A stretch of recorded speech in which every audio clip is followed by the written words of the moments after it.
मुरगुड शहराच्या भरवस्तीमध्ये धाडसी चोरी। मुरगुड शहराच्या भरवस्तीमध्ये असणाऱ्या महालक्ष्मी नगर आणि शहराच्या पूर्व बाजूस असणाऱ्या महादेव नगर येथे बंद घरांमध्ये चोरी झाल्याचं आज सकाळी उघडकीस आलं। या चोरीमध्ये लाखोंचा ऐवज आणि रक्कम चोरट्याने लंपास केल्याची माहिती मिळते। ऐकलं? गोकुळची बासुंदी पुन्हा खावीशी वाटतेय। खरं सांगू, मलाही खावीशी वाटतेय।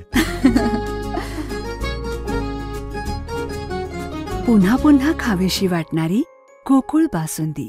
मुरगुड पोलिसांकडून तपास सुरू आहे। शहरांमधील माधवनगर आणि महालक्ष्मी नगर येथे राहणाऱ्या अनिकेत बाबूराव सूर्यवंशी, प्रवीण पांडुरंग पाटील, पारुबाई दत्तात्रय केसरकर, ज्योतिराम नामदेव बोंडगे यांच्या घरी चोरी झाल्याचा प्रकार सकाळी उघडकीस आला।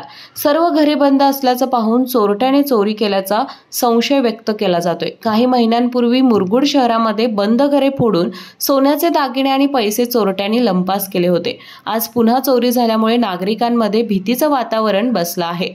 पुढील तपास आता मुरगुड शहर पोलीस करत आहेत। केके न्यूज साठी कागल प्रतिनिधी ओमकार पोतदार।